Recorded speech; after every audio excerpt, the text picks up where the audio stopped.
Hello everyone, welcome to my channel. आज के video में हम देखेंगे द भारतीय न्याय संहिता 2023 के बारे में, जो कि क्या है, पहले इंडियन पिनल कोड था जिसके बाद उसको हटा के भारतीय न्याय संहिता कर दी गई है। तो ये 1 जुलाई से क्या हो गया है, ये पूरे इंडिया पे लागू हो चुका है ये क्रिमिनल लॉ। और इसी के बारे में हम क्या करेंगे, इंट्रोडक्शन आज के वीडियो में कवर करेंगे। तो स्टार्ट करते हैं। तो इंट्रोडक्शन देखते हैं। द भारतीय न्याय संहिता 2023 यानी भारतीय न्याय संहिता, जो कि पहले क्या होता था, किसको रिप्लेस किया है, इंडियन पिनल कोड को इसने रिप्लेस किया है। इंडियन पिनल कोड को इसने रिप्लेस किया है। अब जो लॉर्ड मैकॉले थे, उन्होंने 1860 में क्या किया था, इंडियन पिनल कोड को लाया था। अब इंडियन पिनल कोड को लाने का मकसद क्या था लॉर्ड मैकॉले को, तो जब पहले ब्रिटिशर यहाँ पे रूल करने, पहले तो वो व्यापार करने आए, लेकिन धीरे धीरे जब इन्होंने रूल करना यहाँ पे स्टार्ट किया, तो इंडिया की डाइवर्सिटी और लोगों का लैंग्वेज हर तरीके से क्या है, लोगों का अलग अलग लैंग्वेज है, डाइवर्सिटी अलग है, लोगों का रिलीजन अलग है, कस्टम अलग है।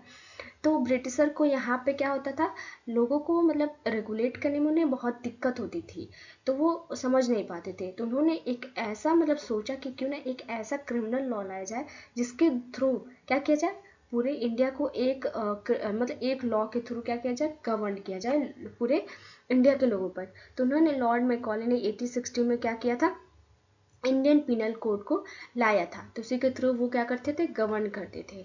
तो यही है कि भारतीय न्याय संहिता किसके जगह पे आया है, इंडियन पिनल कोड के जगह पे। अब इस संहिता के साथ साथ दो और जो है चेंज हुए हैं, इंडियन क्रिमिनल प्रोसीजर लॉ, और एक और है, जैसे कि इसमें आया है भारतीय नागरिक सुरक्षा संहिता आई है, और द भारतीय साक्ष्य बिल 2023 को भी इंट्रोड्यूस किया जाए, क्योंकि ये सारे जितने भी तीनों एक्ट हैं वो एक दूसरे से कनेक्टेड हैं।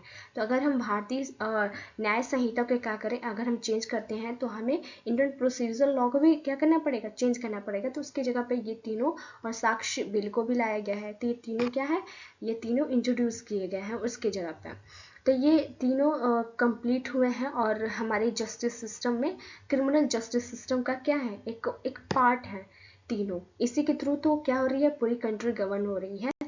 तो आगे देखते हैं।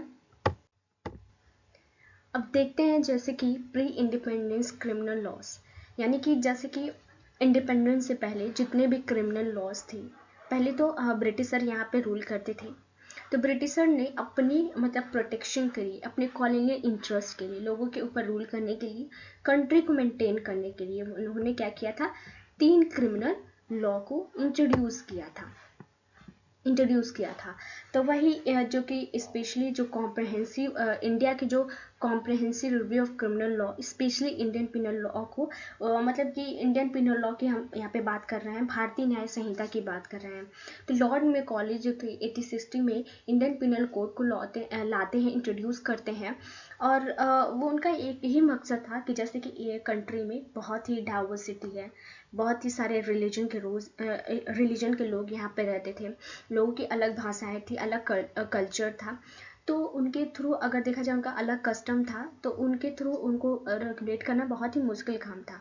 लॉर्ड मैकॉले ने सोचा कि क्यों ना हम एक ऐसा मतलब कि एक क्रिमिनल लॉ लाया जाए जिसके थ्रू हम क्या करें, कंट्री को एक ही लॉ से क्या करें, पूरे कंट्री को गवर्न करें। इसी वजह से उन्होंने इंडियन पिनल कोड को 1860 में इंट्रोड्यूस किया था।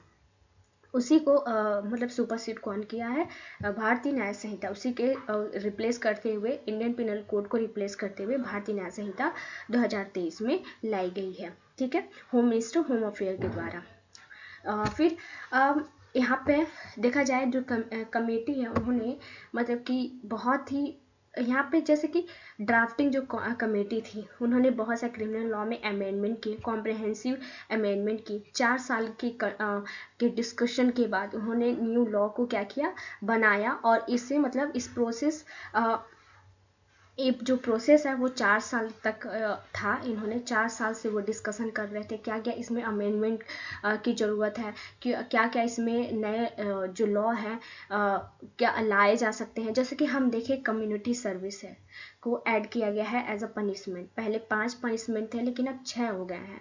कम्युनिटी सर्विस होगी। सेडिशन को रिपील कर दिया गया है। ओके, और जैसे कि पहला था, पहले में है ट्रांसजेंडर, जैसे पहले मैन और वुमेन को जैसे कि डेफिनेशन में आते थे, लेकिन अब ट्रांसजेंडर तो उसको ऐड कर दिया गया है। प्रायोरिटी रखी गई है वुमेन को, चिल्ड्रेन को फर्स्ट प्रायोरिटी दी गई है। और इसमें न्यूट्रल कुछ जैसे जेंडर बेसिस पे यहाँ पे जो भी लॉ थे उनको न्यूट्रल बनाया गया है, न्यूट्रलिटी देखी गई है। लेकिन कुछ बेसिस पे यहाँ पे डिस्क्रिमिनेट हुआ है, जैसे कि women rape cases, sexual basis पर रेप केसेस देखा जाए तो यहाँ पे कुछ डिस्क्रिमिनेशन है जिसको अभी भी सुधार की ज़रूरत है। लेकिन बहुत सारे इसमें ऐड ऑन हुए हैं सेक्शन जो कि बहुत इम्पॉर्टेंट सेक्शन थे। ओके, जैसे कि हम देखते हैं यहाँ पे मॉब लिंचिंग हो गई, स्नैचिंग हो गई, इसको ऐड ऑन कर दिया गया है इंडियन पिनल कोड में, जो कि नहीं था, लेकिन अब देखा जाए तो इसमें भारतीय न्याय संहिता में ऐड ऑन है। ओके, भारतीय न्याय संहिता का जो पर्पस है, मेन पर्पस क्या है, तो पर्पस है हमारा इसमें, जैसे हम इंडियन पिनल की बात करें, इंडियन पिनल, तो पिनल का मतलब था पनिशमेंट, यहाँ पे पनिशमेंट का मतलब, ठीक है, पनिशमेंट देना, मेन उसका मतलब था कि हम पनिश करेंगे। लेकिन यहाँ पे न्याय मीन्स होता है जस्टिस देना, तो इंडियन पिनल कोड का मतलब वहाँ पे था पनिशमेंट देना, पनिशमेंट। लेकिन यहाँ पे भारतीय न्याय संहिता का मेन मतलब है यहाँ पे कि हम जस्टिस प्रोवाइड करेंगे। ओके, तो ये सारे भारतीय न्याय संहिता में कुछ चेंजेस किए गए हैं, लॉ ऑफ नेचर एंड इसको मतलब कॉर्नेलियन जो भी माइंडसेट है इसको रिमूव करने का प्रयास किया गया है। अब देखते हैं कि रिपील ओमिटेड और कौन कौन से सेक्शन है जो कि रिपील हो चुके हैं, डिलीट हो चुके हैं। तो सेक्शन 14 जो थी रिलेटेड थी सर्वेंट ऑफ गवर्नमेंट, उसको डिलीट कर दिया गया है। ओके, अब सेक्शन 18 देखा जाए आईपीसी का, तो India has been deleted. Okay, section 124 IPC से रिलेटेड था, सेडिशन, राजद्रोह, इसको भी डिलीट कर दिया गया है। सेक्शन 264 एंड 267 जिसमें यहाँ पे वेट एंड मेजर्स जो था, concern of weight and measures, इसको भी क्या कर दिया गया है, डिलीट कर दिया गया है। ओके, अब देखते हैं सेक्शन एक सेकेंड, सेक्शन यहाँ पे है सेक्शन 309 आईपीसी से रिलेटेड थी, अटेम्प्ट टू कमिट सुसाइड, इसको भी क्या कर दिया गया है, डिलीट कर दिया गया है। सेक्शन 310 एंड 311 आईपीसी से ठग एंड पनिशमेंट से, ये भी क्या कर दिया गया, डिलीट कर दिया। लेकिन जो ये ठग है इसको एक्सटेंड कर दिया गया है। बहुत सारे सेक्शन में हम आगे देखेंगे कि कौन कौन से सेक्शन है जिसमें हम क्या किए हैं, ठग को एज एक्सटेंड करके हम बहुत सारी चीज़ इसमें एड ऑन हो गई हैं। सेक्शन 377 आईपीसी से रिलेटेड है जो कि डिलीट हो चुका है, unnatural sex against the order of the nature. Okay, अब देखते हैं सेक्शन 497 आईपीसी से रिलेटेड है, अडल्ट्री, जिसको सुप्रीम कोर्ट ने क्या कर दिया है, डिलीट कर दिया है। ओके, तो ये सारी इंट्रोडक्शन में ये सारी चीज़ें हैं। आगे के वीडियो में हम देखेंगे कि आईपीसी